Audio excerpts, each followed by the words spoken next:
Hold Hey, on. what's you guys? Welcome Stop it. back. Is doing that thing again. Why does it do it every time I start it? Every time you start, as soon as you start, the screen goes. Well, hey, what's up, you guys? Welcome back to the Ambrosia podcast. I'm Dahlia. And My I boo- am Lena. I'm so glad to have you guys here. We are glad to have you guys here. We have so much that we want to tell you. We missed you. I know that we haven't been here a little while, but life has been lifing. We actually have real jobs and real lives outside of this. So please be understanding.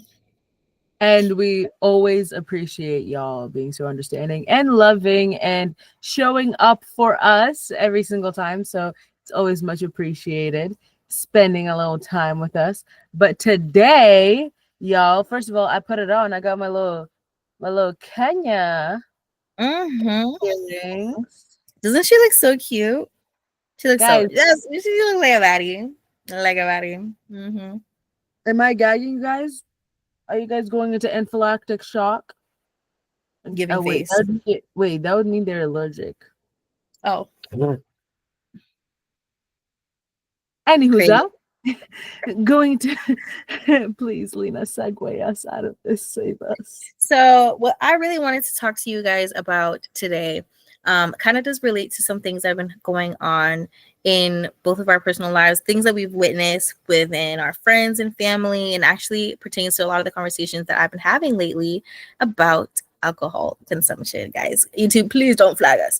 But I really just wanted to touch on the topic of handling your liquor. Do you know your limits? Do you know your limits? Clock them, Lena. Clock them. No, because it's really that serious, guys. This really is that serious. We do not want to be embarrassing ourselves this summer. I know we're all going to be outside having a grand old time, bottomless brunches, bottomless whatever, but we have to remember to keep it classy, okay? The key is to keep it classy. And I really think it really just goes hand in hand with knowing what your limits are. Practice, like, test it a little bit, but you need to know. You just need to know, and make sure you're eating before you go, guys. And I'm saying this out of experience, okay, out of actual experience of me embarrassing. I won't even say. I really don't want to even get to the details I feel because it like was you don't. embarrassing.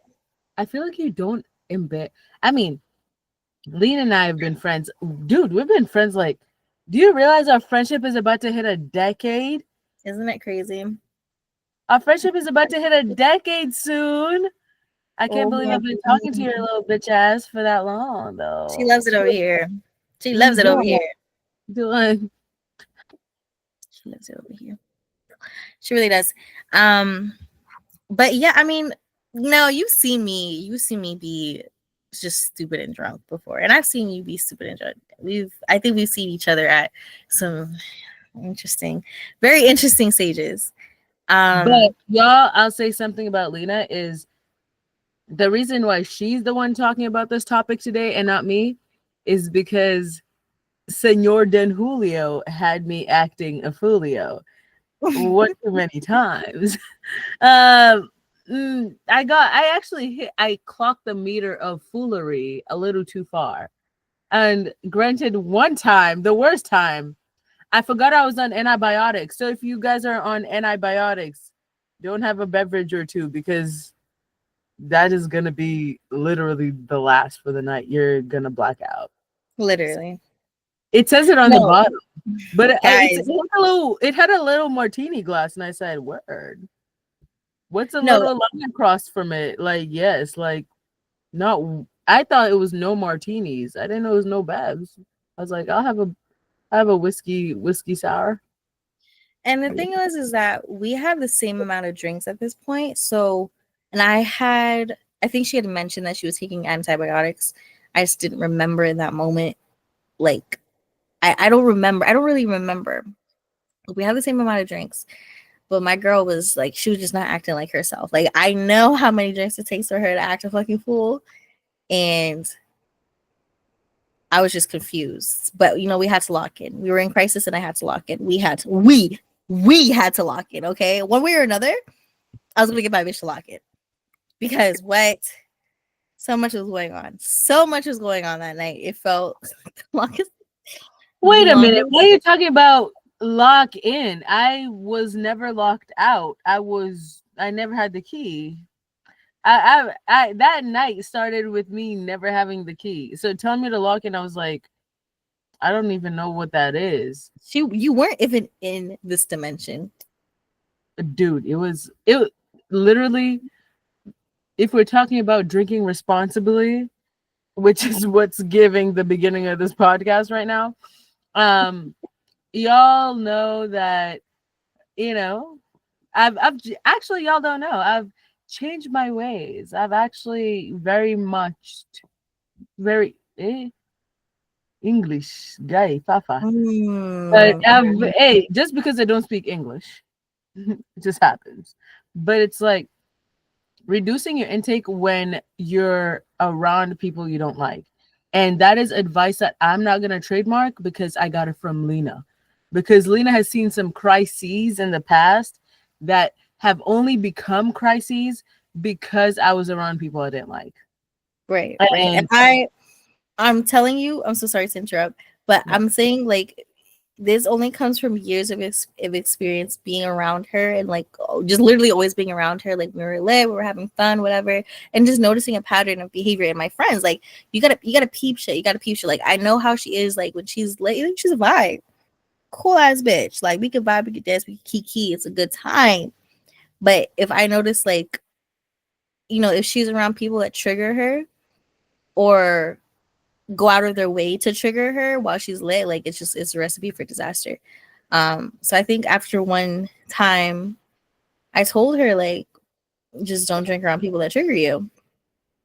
And I think that really helped. And I even take that advice for myself. Like I'm not going to get inebriated around people that I don't like or I don't trust very well, or like I just know like if I get to speaking how I really want to speak, then it's gonna be an issue. So might as well just avoid that. I But also I think don't know. spiritual. Oh, go ahead. Yeah, yeah.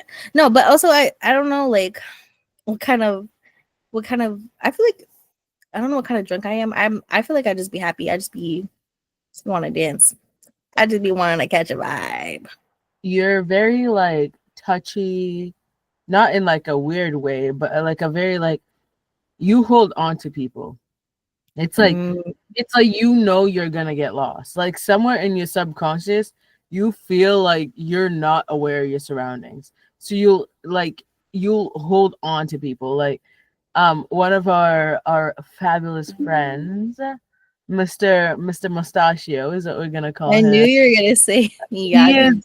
he is the best when you're lit because he's just so supportive, even though, like, he's a gay man, of course, but he's one of the best people you want to be around when you're lit because his masculine just locks in and then he's just protecting you the whole night.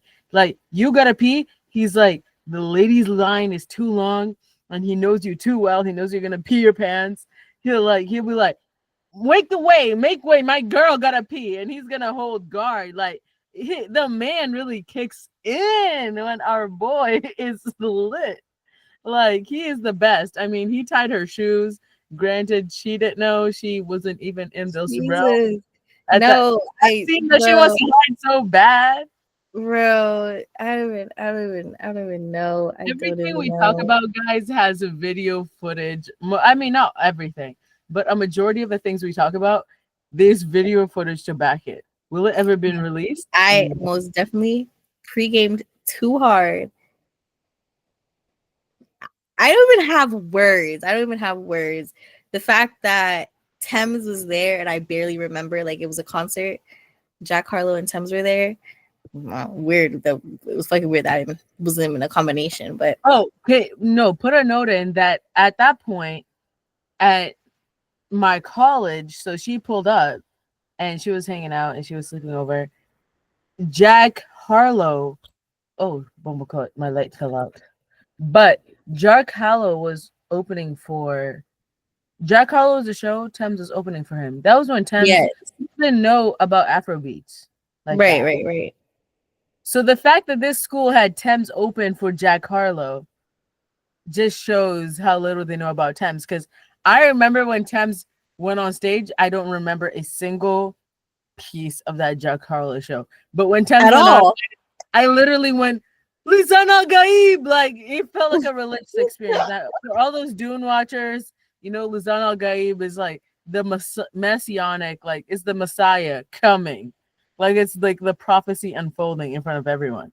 So it's like, if like, so in the Dune series, like the Lisan Al Gaib is like the perceived prophet, like the Right. signs that the Messiah is coming. And I was at that concert and I was literally like, Lisan Al Gaib, like, oh my god. No, it was actually it was really that serious. It was really that serious. I was trying to smell her, bro.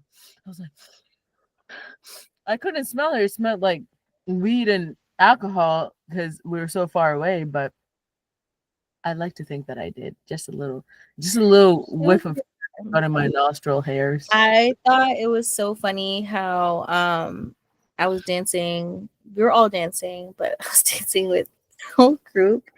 And I left like there was the mark of the devil.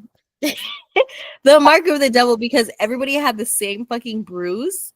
Because we kept bumping, probably I kept bumping them into the chairs like that were around us or whatever. But everybody had the same bruise. I had the same bruise. I was like, how fucking hard were we dancing that we didn't notice that we were getting bruised? Y'all think about like some bleachers, right? Like there was these stacks of bleachers, and then we were like holding hands like in a circle of 4, and Lena being, you know, A the wonderful human being who just, sometimes she makes mistakes, okay? Like it's just, she makes the mistakes, yes. person inciting the circle. Everyone was getting bruises in their left leg. And we all woke up the next day and we all had the same bruise, the same size. Like if a bleacher chair hit you in that leg at the same spot. And we're all looking, and 6 of us have it. There's 8 of us in this friend group. We know and 2 of them didn't have it and they didn't dance. So I started doing the math. I said, what's the common denominator? Everyone danced in the circle with Lena. Yeah. Dance with the devil for real, because that shit burned. Like that shit burned the next day, and it was the deepest fucking bruise on every single skin shade of everyone in our friend group. And we're like, if you danced with Lena last night, you have a bruise. And then that was definitely the fact. And I was just like, you need to be excised. And I did not remember any of it at all. I don't know. Can I tell y'all the dead ass truth? Lena didn't remember entering the venue. I was gone before. And that was my own fault, because I think, again, this is about circling back to knowing your limits, guys. Circling back. Because prior to this, I had been sober because I was driving. I've been sober to all the events. So I was like, no, like, I just want to have a good time. Like, I want to drink. I want to have fun with my friends. And I went past my limits getting ready. Like, it's just like after each makeup step, it was like, I don't know what was going on, guys, but too lit. And I regretted it because I don't remember seeing Thames. I did get to make it up and see Thames in concert last year, actually, and it was one of the best experiences of my life. But I would say that you're not to blame, because that college that we used to attend was infamously known to being a party school. Now, everyone in attendance other than Lena was enrolled in said school. So it's practically like veterans in a combat zone. Like, we already know what's good. We know where we're going by muscle memory. We really don't need to be conscious to get where we need to go. Right. So it's like, she's the only one who was unfamiliar. So she was the only one who had to be led. Everyone else was on autopilot. And guys, I'm so sorry to interrupt. I'm so sorry to keep interrupting you, but now that you mention it, like the fact that this was like such an unfamiliar environment for me, this brings back not to say it's the same thing, but there was like this study about how like smoking, or like you can OD, and people who do drugs, right, would OD in places that were unfamiliar to them, because like even if they're doing the same amount of drugs, so imagine you're doing the same amount of drugs at home, you're fine, you're cool, and you're vibing, you're high. But then you do the same amount of drugs in an unknown kind of environment around people you don't really know like that, you OD. And I guess the science behind that was that like your body, your brain kind of got accustomed to that environment that you're used to getting high in. And now that you're getting high in a different environment, it kind of looks like an overload. So I was like, maybe even with drinking, I think it could be, because it is some sort of like stimulant, it's kind of like a drug of some sort. Like it'll give you that same sentiment. So that's why, like, I think even drinking or getting lit in unfamiliar places, like you get even more lit, you get even more high, as opposed to like drinking somewhere where you're familiar. Because at the end of the day, I know this is a bit of a nerdy take for me, but the brain is a computer. Like the brain is a machine. It takes in data, it metabolizes said data, and then creates an output. So it's like just the same way as like you can inject a virus into your computer, you can inject like visual viruses into your computer. And your computer can be, now here's where the computer nerds come in, and I lose my footing, is the fact is that when you've run a program multiple times, like you're running code, sorry, it's getting really nerdy, let me simplify it. Sometimes when you find people who are used to the same block that can find the same places even though they weren't all there, right? Whatever state that they're in.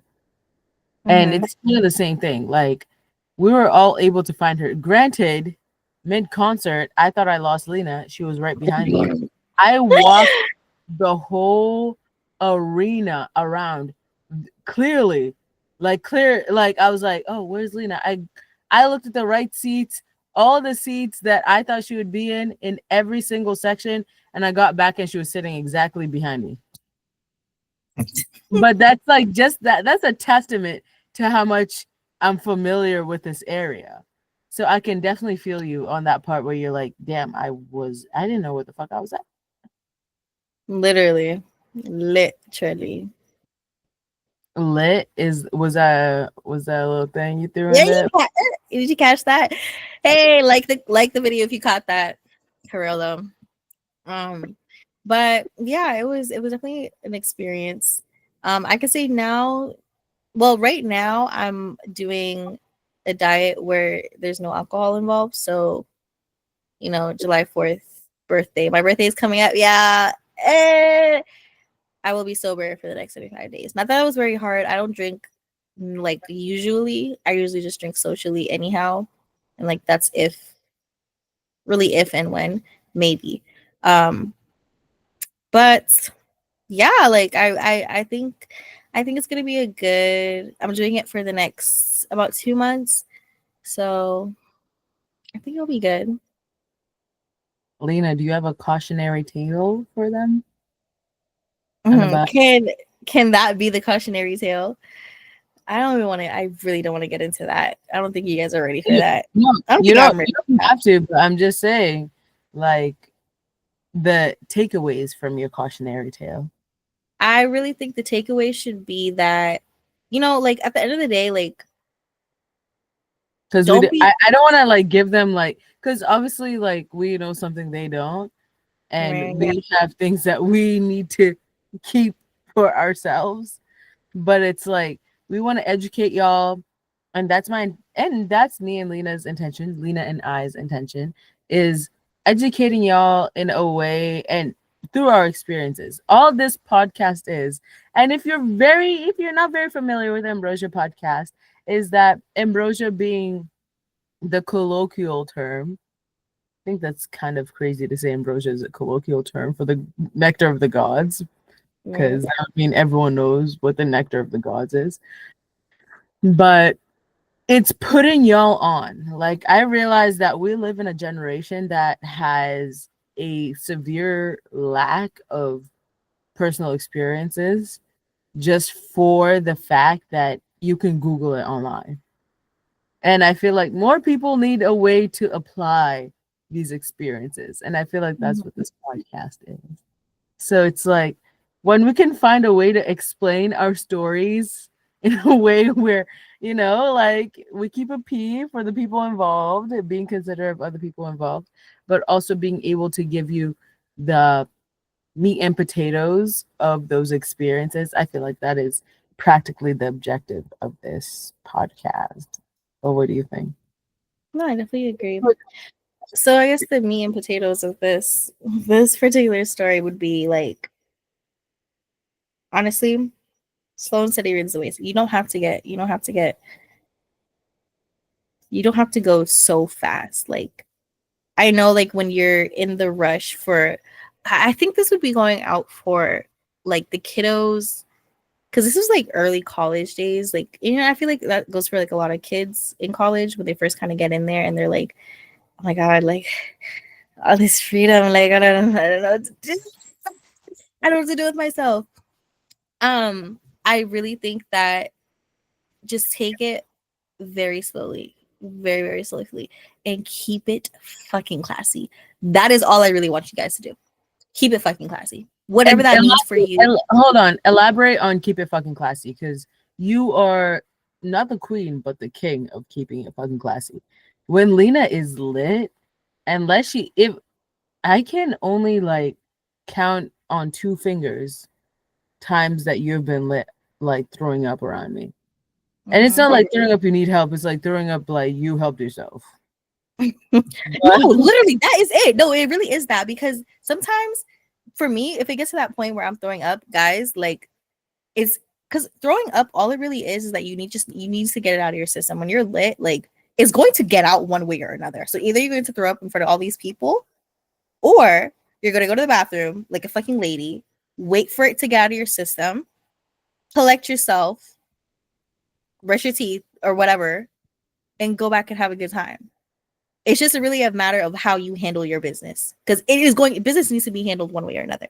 And that's really how I think about it. Because when it gets to a point where I'm like, it's really, how do I think about it? Like, think about it like crisis. It's crisis management. Okay. Are you going to crack under pressure? Are you going to be a bitch that cracks under pressure? No. And this podcast, these audience that we have, no, my bitches don't crack under pressure. Okay. When you feel like you're about to throw up, you know what you're going to do. You're going to excuse yourself. You're going to go to the bathroom. You're going to look yourself in the mirror. You're going to look. Say, bitch, lock in. Do what you need to do. If you need to throw up. Clean up after yourself. Don't leave a fucking mess. Leave it better than like how you left it. You just have to have that in your mind already. And then, like, I feel like when you're drunk, a lot of the times things can turn into a mission. Like, you can really zone in. Like, I feel like when you're drunk, you can lock in or zone in on a task. It might be done a little messy, but like at least it should get done. I don't know if that makes sense, but that's how I like to think of it. Or maybe I don't know if that's just like how I tend to be when I'm drunk, because I don't know if I was telling you, but no, I do mean to interrupt. How I know you're drunk is you make everything a mission. You make everything a quest. Something that has to, even though it's not that complicated. Like, I'm just, it really isn't, but that makes it like more doable for me. Like, this past, I think it was like maybe a weekend or two ago, I had gone out to brunch with my partner and a bunch of other people, and long story short, everybody got wasted. They were pouring bitches, like pouring drinks in your mouth from the bar top, sitting on top of the bar top, whatever. It was a lot going on, but it was a time, right? But everybody was lit. So while I am also lit, I was still taking care of people because I made that my mission. Like, I was making it my mission to take care of my partner and take care of the people that were in our party. And it works. Like, I remember like my partner's family telling me the day after, or like when the night kind of like winded down and people were sobering up, like, like, you did your shit. Like, I did my shit. I really did. I was fucking drunk, but I still did my shit and I still handled business and make sure everybody was taken care of because I made it a mission. Like, I feel like I like things, like, I don't know how to describe it, like a task. Like I make it like a task to be done, and I can just like lock in and do it. And it's like, oh yes, I'm on a little quest. I'm on a mission. I'm on a hero's journey. I think that's kind of like a psyop for you, like a psychological operation for you. Maybe. That's how you get shit done. You get shit. This is Don't why start. I'm not. I need. Don't start. I knew it from the look of your face. I knew what you're about to say. Don't start. Don't start. Don't start. I'm just saying you're good at crisis management. Not that everything should always be a crisis, and not that everyone should be in a parasympathetic state, right? Where they're always like, "Oh my god," that fight or flight. But some people react better to it. And the thing is that if everyone out there, it's like, if making everything a mission is gonna make you do it effectively, then do that, because you're gonna be more productive. Like for me, I am the best crisis manager on this planet. No, I'll put myself top 10, because it's like the situations that I've gone in and the clarity that my mind locks into is different. But I'm not seeking a crisis. And I kind of feel like that's the difference between you and I. It's because I've realized like there's an addictive quality to that level of clarity that people seek. And I don't want that. I want that to come about in a way that it's sustainable.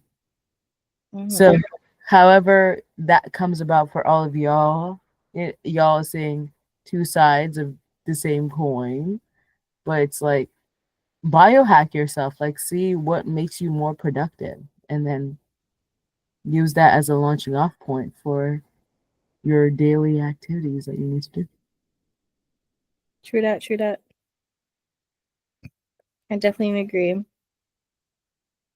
What are you thinking? Just thinking about all the crazy times we had. I think at the point where we are right now, I don't think we're not old. We're not getting any younger. So all these experiences that we've accumulated, I think have definitely helped us and will continue to help us in the future. Just don't I just know to keep it tight, keep it classy. Do you have an example of when it wasn't kept classy that you can share? Try to think. I don't know. Like if I do, I don't remember. It was that messy. That's really all I can think about. Like I don't know. I don't even know if I want to share it on here. Like y'all don't want to hear my war stories for real. No, you do. You do want to hear my war stories. I just don't want to hear it. I just don't want to share them. That's really what it is. That's really what it is, y'all. Like I don't know. Like get this video to how many likes? And then maybe I'll share. Word. Okay, period. It is what it is, y'all. But we got a little episode that's coming to a very end. I am leaving the country very soon, so we'll see how that affects our episodes. But please bear with us. Please be sure to join in. We might have to do separate episodes, but yeah, that's about it, y'all. We're very happy to be spending this time with y'all, and we always appreciate it. Of And course. obviously, Sir Miss Lena the Third. Yes. That's her name. Yes. Make sure you guys like, comment, and subscribe. We really appreciate any support that you would give us in this time of need. Please, just spare me one like, please, I beg you. I really appreciate it. Wait, girl, you gotta put no. Spare us 500 likes. Period. Right. No, right. The fuck? Actually, make it 1,000. If you're willing to talk about it. Matter of fact, make it 2. Right. You heard this, bitch. Come on, make it 2,000 likes by tonight, bitch. Fuck. The fuck. All right. Yeah. Well, thank y'all. Like, subscribe, comment. Also, we also want to know what y'all think about our podcast. We haven't gotten too much little nifty comments. So we want to know, like, what y'all thinking out there. So be sure to do that. And also, I'm pretty sure Lena loves y'all. She does too. She won't admit it, but she does. She loves you guys. Bye. Bye, guys.